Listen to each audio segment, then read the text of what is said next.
chosen the wrong franchises. Yes. It is obvious. দেখেন এটা এখানে সময় নষ্ট করে লাভ নেই। We have chosen the wrong franchises. যারা কেউ হোটেল ভাড়া দিতে পারে না, কেউ বাস ভাড়া দিতে পারে না, এই পর্যায়ে পর্যন্ত গেছে। সো আমরা যখন একটা চুজ করেছিলাম, আমরা নিশ্চয়ই এটা এক্সপেক্ট করি নাই যে এটা এই পর্যায়ে যেতে পারে। আমরা জানতাম যে ইকোনমিক্যালি সবাই কিছুটা চাপের মধ্যে আছে, হয়তো একটু দেরি হতে পারে পেমেন্ট করতে, হয়তো আমরা গ্যারান্টি মানে যেভাবে রাখি সাধারণত সেভাবে রাখতে পারবো না বা একটু দেরি হবে, কিন্তু এটা যে এই পর্যায়ে পর্যন্ত যাবে বা এই সিচুয়েশনের মধ্যে পড়তে হবে, এটা কিন্তু আমরা স্বপ্ন ভাবিনি। সো ওই না ভাবতে পারাটা আমাদেরই দায়টা, আমাদের কোনো সন্দেহ নেই। সো এটা আমরা মেনে নিচ্ছি।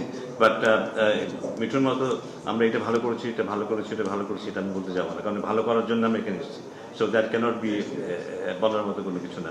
খারাপ যেটা হয়েছে সেটা যেন ভবিষ্যতে না হয় সেই ব্যাপারে আমরা সচেতন থাকবো। এই ব্যাপারে একদম 100% অ্যাড্রেস করব।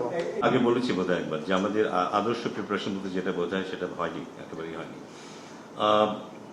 হ্যাঁ, দায়িত্ব আমাদের অবশ্যই যে আমরা ঠিকমতো পরিকল্পনা করতে পারিনি। বাট আপনারা এটা আসলে জানেন যে আমি যখন এখন ক্রিকেট অপারেশনসের দায়িত্বে আছি, সেটা একেবারে রিসেন্টলি আমার পক্ষে সুযোগ ছিল না ক্রিকেট অপারেশনের স্বার্থ দেখাটা সরাসরি। বাট এই আলোচনা যে আগে হয়নি তা নয়, কিন্তু আমরা এমন একটা জটিল পরিবেশের মধ্যে পড়ে গিয়েছিলাম যে কারণে খুব সম্ভবত পরে আমরা উপলব্ধি করেছি যে আমাদেরকে শেষ মুহূর্তে কোচ বদলাতে হচ্ছে, শেষ মুহূর্তে পরিকল্পনাগুলো নিতে হচ্ছে যে জাতীয় দলের প্রস্তুতি কেমন হবে। কারণ আমরা খুব আশাবাদী ছিলাম, এবার যে বিপিএল দেখেছি, আমাদের ক্রিকেটের যে ফর্ম দেখেছি, আমরা খুব আশাবাদী ছিলাম। কিন্তু আমার ধারণা যে আমরা প্রিপারেশনটা খুব ভালো একটা না হওয়ার কারণে আমাদের এই পারফরমেন্সটাকে ওখানে নিয়ে যেতে পারিনি। সো কিছুটা দায়িত্ব ডেফিনেটলি আছে। US spot on. অ্যাভয়েড করতে পারবো না, কিন্তু আমাদেরকে বিশ্ববারে ক্রিকেট খেলতে হবে। আপনার প্রশ্নটা খুবই ভালো প্রশ্ন। আমাদের যেটা চিন্তা করা উচিত, বিপিএল এ এত আমরা গুরুত্ব দিচ্ছি, অন্যগুলোতে কেন দিচ্ছি না?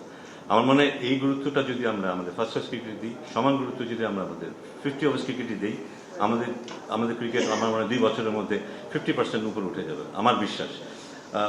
মানুষের ইন্টারেস্ট এখানে বেশি, মিডিয়ার ইন্টারেস্ট এখানে বেশি, টাকা পয়সা ঝনঝনানি এখানে বেশি, এই কারণেই টি-20 দিকে আকর্ষণটা সবার বেশি আমরা বুঝি। কিন্তু যারা ক্রিকেটটাকে ভেতর থেকে আমরা যারা কালচার করি, আমরা কিন্তু এটা উপলব্ধি করি। কিন্তু যদি আমরা অন্য ফর্মেটে এই ইম্পর্টেন্সটা দেই, সেখানে হয়তো এত লাভ থাকবে না। কিন্তু ক্রিকেটকে ডেভেলপ করতে গেলে অন্য ফর্মেটে কিন্তু সমান গুরুত্ব আমাদের দিতে হবে।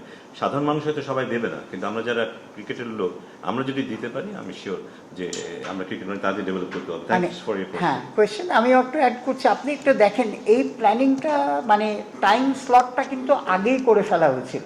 সো তখন নতুন বোর্ড এসে এটাকে ক্যারিয়ার করা হয়েছে। সো সুতরাং আপনার প্লেয়ারদের জন্য আপনি যদি বিপিএল না করেন, অনেক কিছু অ্যাঙ্গেল আছে কিন্তু।